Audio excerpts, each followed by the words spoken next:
Hello, कसे आहात तुम्ही? मस्त ना. मी आज तुमच्यासाठी एक नवीन रेसिपी घेऊन आलेली आहे. तळलेले पानगे आणि हे खायला खूप छान लागतात आणि हे आपण एक नवीन पद्धतीने बनवलेले आहे. चला तर मी तुम्हाला सांगते कसं बनवलेलं आहे. त्यासाठी मी 2 कप इथे पीठ घेतलेलं आहे आणि त्यामध्ये थोडं हळद, मीठ आणि थोडंसं तिखट घातलेलं आहे. वरून थोडं गरम केलेलं तेल पण टाकलेलं आहे बघा, ओव्हन म्हणून. आणि त्याला असं छान मिक्स करून घेतलेलं आहे. मुठं बनवून पण बघितलेली आहे. छान अशी मुठी बनली. तर आपण पाण्याने ते आता भिजवणार आहोत. पाण्याने थोडं थोडं पाणी टाकून ते भिजवून घेतलेलं आहे. छान एक असा गोळा तयार झालेला आहे. गोळा आपण थोड्या वेळासाठी रेस्ट करायला ठेवला होता, 10 मिनटासाठी. आणि मग परत त्यांच्या अशा पात्या बनवून घेतलेल्या आहेत. 3 पाती बनवून घेतलेली आहे बघा. एक मोठी आहे, एक छोटी आणि अजून एक छोटी.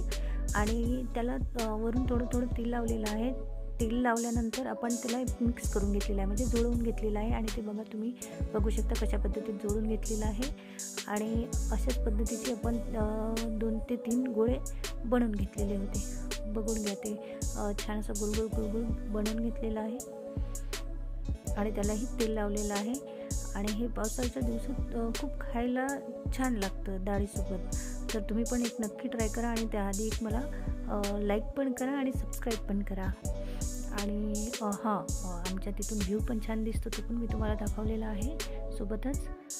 आणि तोपर्यंत आपलं जे ते गोळे होते ते पण बनवून तयार झालेले आहे. आणि हे गोळे आता आपण कुकरमध्ये शिजवणार आहोत. त्यावर 3 शिट्टी होईपर्यंत त्याला कुकरमध्ये ठेवलं होतं, ते मी तुम्हाला दाखवलेलं नाही.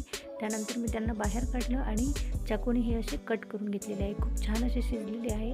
आणि ते शिजल्यानंतर आपण आता तळून घेऊया. त्यासाठी मी तेल गरम करायला ठेवलं होतं बघा. ते तेल गरम झालं आणि एक एक करून मी हे सर्व तेलामध्ये टाकलेले आहे. आणि तळलेली अशी खुसखुशीत होते. आपण ओव्हनसाठी तेल पण टाकलेलं होतं, त्यामुळे खुसखुशीत झालेले आहे. दालबाटीसारखे, म्हणजे दालबाटीच आहे ही, शहरातली दालबाटी. आणि हे छान असे शिजलेले आहे. हे तुम्ही डाळ आणि भातासोबत खाऊ शकता. तर ते हे बघा, असे बारीक करून घ्यायचे आणि छान वरून डाळ टाकायची आणि थोडा भात पण टाकायचा. आणि त्यावर तूप टाकायला विसरू नका. तुपामुळे आणखी चव छान येते. तर तुम्ही एकदा ही रेसिपी नक्की घरी ट्राय करा आणि मला कमेंट करून सांगा की तुमच्या शहरामध्ये किंवा तुम्ही जर हे घरी बनवत असेल तर तुमच्या शहरामध्ये किंवा तुम्ही घरी याला काय म्हणतात ते नक्की कमेंट करून सांगा. आणि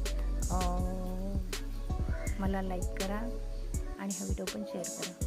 थँक्यू.